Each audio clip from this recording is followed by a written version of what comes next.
नमस्कार मंडळी. चिंगी आणि अंशुमनचं लग्न होणार का? तर दुसरीकडे स्वानंदी चिंगीला न्याय मिळवून देईल का?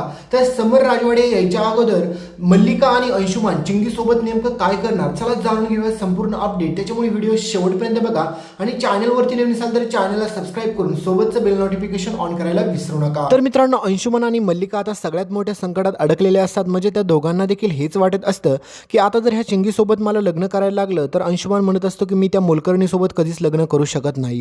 तर दुसरीकडे मात्र आता ही मल्लिका म्हणत असते की तू घोटाळाच एवढा मोठा करून ठेवलेला आहे, त्याच्यामुळे तुला ते लग्न करावं लागेल. पण आता अंशुमन म्हणत असतो की ह्याच्यापेक्षाही माझ्याकडे खतरनाक उपाय आहे. त्यावेळेस मात्र आता मल्लिका म्हणते की असा काय उपाय आहे तुझ्याकडे जेणेकरून तू चिंगीसोबत न लग्न करता वाचू शकतो. तर मित्रांनो, तुम्हाला माहितीच आहे की अंशुमनने आतापर्यंत एवढ्या चुका केल्या, त्यांनी एवढा महामूर्खपणा केला, पण तरी पण ह्या मल्लिकाने त्याला एवढ्या वेळेस पाठीशी घातला. त्याच्यामुळे मात्र हा अंशुमन एवढा बिघडलेला आहे की त्याला चूक काय आणि बरोबर काय समजायला मार्गच नाहीये. कारण की ह्या अंशुमनने आतापर्यंत एवढ्या चुका केल्या प्रमाणाच्या बाहेर, तरी पण मात्र ह्या मल्लिकाला असं वाटत असतं की तिच्या मुलाने काहीच चूक केलेली नाहीये. पण ह्या महामूर्ख मल्लिकाला कोण सांगणार की तिच्या मुलाने फक्त चूक नाही केली, तिच्या मुलाने सगळ्यात मोठा गुन्हा केलेला आहे. कारण की आपल्या चिंगीला जर न्याय नाही भेटला तर ह्या अंशुमनची चांगल्याच प्रकारे आपल्या स्वानंदीने जिरवली पाहिजे. तर दुसरीकडे मित्रांनो, आपली चिंगी बिचारी खूप मोठ्या संकटात अडकलेली असते. म्हणजेच आता तिला समजत नसतं की नेमकं काय करावं. ती अंशुमनसोबत बोलायला जाते, तुम्ही पाहिलं असेल, पण अंशुमनसोबत बोलायला गेल्याच्या नंतर तो अंशुमन आता तरी पण चिंगीला असं ट्रीट करत असतो जसं की चिंगीचा आणि त्याचा काही संबंध नाही. आणि चिंगीला तो खूप जबरदस्त धमकी देतो आणि चिंगीला सांगतो की म्हणतो की तू लवकरात लवकर तुझं तोंड काळं कर, तुला पाहिजे तेवढे पैसे घे, पण तू इथून कायमची चालती हो. त्यावेळेस मात्र चिंगी म्हणते की मी कुठे जाणार आहे आता, कारण की माझ्या पोटामध्ये तुमचं बाळ आहे, त्याच्यामुळे त्या बाळाचे बाप तुम्ही आहे, त्याच्यामुळे त्या बाळाला त्याचा हक्क भेटलाच पाहिजे. आणि त्यावेळेस मात्र अंशुमन चिंगीला म्हणतो की तुला काही वेडबीड लागले काय, ह्या बाळाचा बाप मी कसा बनू शकतो, अजिबात पण बनणार नाही. आणि तुला वाटतंय तुझ्यासारख्या नोकरासोबत मी लग्न करेल, स्वप्नात पण विचार करू नको.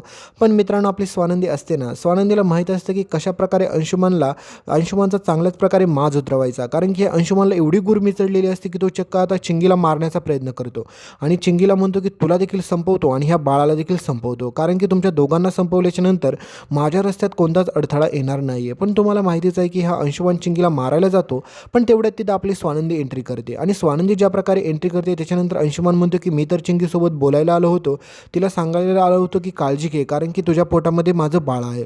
म्हणजेच ह्या अंशुमनची नाटकं सरळ सरळ मात्र त्या ठिकाणी स्वानंदीला दिसत असतात.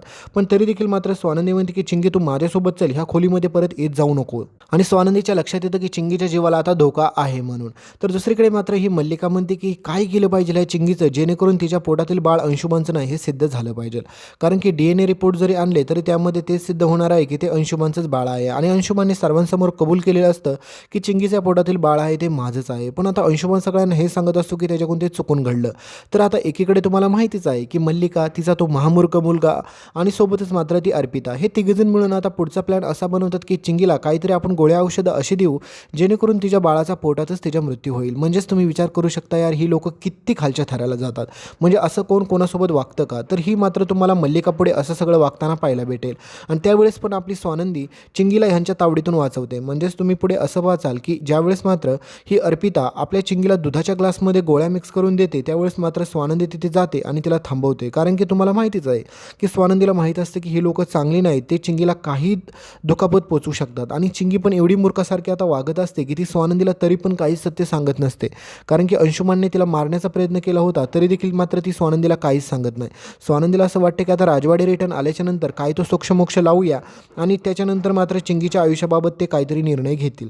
पण तुम्ही पाहिलं तर स्वानंदीला असं वाटत असतं की अंशुमन आणि चिंगीचं लग्न नाही झालं पाहिजे. मग मित्रांनो, सगळ्यांना प्रश्न हाच पडला असेल की मग अंशुमनचं आणि चिंगीचं लग्न जर नाही झालं तर मग ते चिंगीच्या पोटामध्ये बाळ वाढते, त्या बाळाचं काय? स्वानंदीला असं वाटत असतं की अंशुमन अजून जरी चिंगीचं आणि अंशुमनचं लग्न जर झालं तरी मात्र हा अंशुमन चिंगीची कधीच काळजी घेणार नाही, कारण की तो चिंगीला कोणती पण हानी पोचू शकतो. पण आता स्वानंदीच्या मनात विचार येत असतो की जर अंशुमन आणि चिंगीचं लग्न झालं आणि ती जर माझ्या नजरेसमोर राहिली तर काही ना काही घडू शकतं. पण जर स्वानंदीचं असं म्हणणं असतं की जर अंशुमन आणि चिंगीचं लग्न जर नाही झालं तर मग ह्या बाळाचं करायचं काय? म्हणजे स्वानंदीचं डोकंच चालत नसतं की आता नेमकं केलं काय पाहिजे. दुसरीकडे मात्र ही चिंगी पूर्ण घाबरून गेलेली असते, कारण की चिंगीला काहीच समजत नसतं की आता काय करायचं. कारण की चिंगीच्या लक्षात आलेलं असतं की तिच्या बाळाला मारण्यासाठी सगळेजण टपून बसलेले आहेत. म्हणजेच तुम्ही पाहिलं असेल की अंशुमान म्हणत असतो की आता दादाला यायच्या अगोदरच आपल्याला काय तो सोक्षमोक्ष लावला पाहिजे आणि जर दादा एकदा रिटर्न आला आणि त्याच्यानंतर जर ह्या सगळ्या गोष्टी घडल्या तर मग सगळा खेळच संपून जाईल. त्याच्यामुळे दादाला यायच्या अगोदर आपल्याला चिंगीचा काटा काढला पाहिजे. पण ही मल्लिका म्हणत असते की चिंगीचा काटा आपण काढणारच कसा, कारण की ती स्वानंदी तिच्या पाठीमागे सावलीसारखी उभी आहे ना, त्याच्यामुळे ती स्वानंदीलाच आपल्याला सगळ्यात अगोदर बाजूला केलं पाहिजे. आणि पुढे तुम्हाला पाहायला भेटेल मित्रांनो की हे चक्क स्वानंदीला आता ऑफिसला जाऊन देतात आणि त्याच्यानंतर आपल्या चिंगीचा काटा काढायचं ठरवतात. म्हणजेच तुम्ही विचार करू शकता ही मल्लिका किती खालच्या थराला जाते, कारण की तिच्या स्वतःच्या 2 मुली आहेत आणि त्यांचा पण तिने कधी आयुष्यात विचार एवढा केला नसेल. याच्यापेक्षा जास्त ती ह्या नोकरांना मारण्याचा विचार करत आहे. म्हणजेच ही अर्पिताला तर काय बोलावं, तिचं स्वतःचं सोन्यासारखं बाळ आहे, तिने स्वतःच्या संसारात लक्ष द्यायचं सोडून मात्र ती इकडे दुसऱ्याच्या संसारात ढवळाढवळ करत आहे. त्याच्यामुळे अर्पिताला देखील ह्या घराच्या बाहेर काढल्याशिवाय ह्या स्वानंदीने शांत नाही बसलं पाहिजे. त्याहीपेक्षा मित्रांनो भयानक गोष्ट तुम्ही पाहिली असेल पाठीमागच्या एपिसोडमध्ये, तर मित्रांनो तुम्ही पाहिलं असेल म्हणजेच ह्या अंशुमानचा अजून पण मात जिरलेला नाही. कारण की ह्याला असं वाटतं की त्यांनी काही चुका केल्या तर ह्याला कोणीच काही करू शकत नाही. म्हणजेच तुम्ही पाहिलं असेल की सुष्मितासोबत पण हा अंशुमान कसा बोलत होता, कारण की हा अजून पण फ्लर्टिंग करतोय मुलींसोबत. म्हणजेच तुम्ही विचार करा ती सुष्मिता तर किती लहान आहे आणि ह्या सगळ्या गोष्टी स्वानंदीला समजल्याच्या नंतर मात्र स्वानंदी ह्या अंशुमानची चांगलीच वरात काढेल. कारण की तुम्हाला माहितीच आहे यामध्ये अंशुमानच्या जेवढ्या चुका आहेत ना तेवढ्या मुलींच्या पण चुका आहेत. कारण की ह्या असल्या महामूर्ख माणसाच्या नादी ह्या का लागतात हेच अजूनपर्यंत समजलेलं नाही आहे. आणि मित्रांनो जर ह्या अंशुमानला योग्य ती शिक्षा नाही झाली तर याच्यातून एवढा चुकीचा संदेश जातोय की काही सांगायलाच नको. त्याच्यामुळे सगळेजण वाट बघत असतात की समर राजवाडे कधी येणार, तो जे निर्णय घेतील तो शेवटचा अंतिम निर्णय राहील. तर मित्रांनो आता सगळ्यात भयंकर निर्णय म्हणजे आपली आजी निर्णय असा घेते की आता एवढं सगळं केलंच तर ह्या अंशुमानने, तर आता अंशुमान आणि चिंगीचं लग्न लावून टाकूया. तर मल्लिका आता बोलते की अहो आई तुम्ही काय बोलताय, अंशुमानचं आणि त्या मोलकर्णीचं लग्न, आपल्या फॅमिलीचा स्टेटस काय, आपलं बॅकग्राऊंड काय, हे कसं शक्य आहे. पण त्यावेळेस मात्र स्वानंदी म्हणते की तुमच्या मुलाने ज्यावेळेस शेण खाल्लं त्यावेळेस त्याला अक्कल आली नव्हती का की आपला बॅकग्राऊंड काय, आपली फॅमिली काय, मग कशाला गोरगरिबांच्या मुलींच्या नादी लागायचं.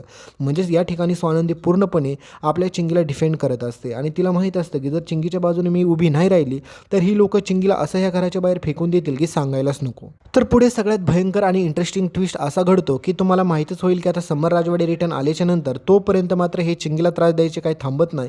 हे चिंगीला मारण्यासाठी वाटेल त्या थराला जात असतात. पण मित्रांनो आता फायनली समर राजवाडे ज्यावेळेस येतात त्यावेळेस मात्र समर राजवाडे अंशुमनला विचारतो की तुझा निर्णय काय आहे. तर त्यावेळेस मात्र अंशुमन सांगतो की मी हे बाळ सांभाळायला तयार आहे. म्हणजेच त्याच्या अगोदर मित्रांनो असं घडतं की समर राजवाडे म्हणतो की तुला जर हे बाळाची जबाबदारी घ्यायची नसेल तर तुझ्या वाटीची सगळी प्रॉपर्टी, ह्या राजवाड्यांची सगळी प्रॉपर्टी चिंगीच्या नावावरती केली जाईल. तुला आणि तुझ्या आईला, तुझ्या पूर्ण फॅमिलीला ह्या घरात पदरात कधीच पाऊल ठेवता येणार नाही आहे. त्यावेळेस मात्र आता अंशुमन समोर सगळ्यात मोठं संकट असतं की आता तो काय करेल. आणि त्यावेळेस तो म्हणतो की मी ह्या बाळाची जबाबदारी घेतो.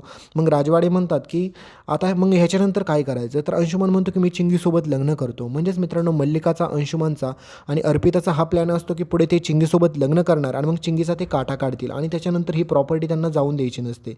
ही प्रॉपर्टी एकदा जर चिंगीच्या ताब्यामध्ये गेली तर अंशुमनला माहीत असतं की ह्या घरात तो कधीच पाऊल ठेवू शकत नाही. म्हणजेच तो ह्या घरात कधीच येणार नाही. आणि स्वानंदीला देखील हवं असतं की चिंगीच्या नावावरती प्रॉपर्टी झाली पाहिजे, कारण की तिचा तो हक्क आहे.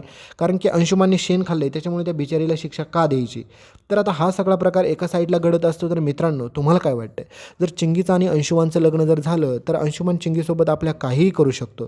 त्याच्यामुळे हा निर्णय जरा समर राजवाडेने स्वतःने जरा विचार करून घेतला पाहिजे. आणि सोबत मात्र फक्त अंशुमनचं आणि चिंगीचं लग्न लावून ह्या गोष्टीचा छडा नाही लागणार, तर ह्या अंशुमनला योग्य ती शिक्षा देखील झाली पाहिजे, नाहीतर याच्यातून पूर्ण चुकीचा संदेश जातोय.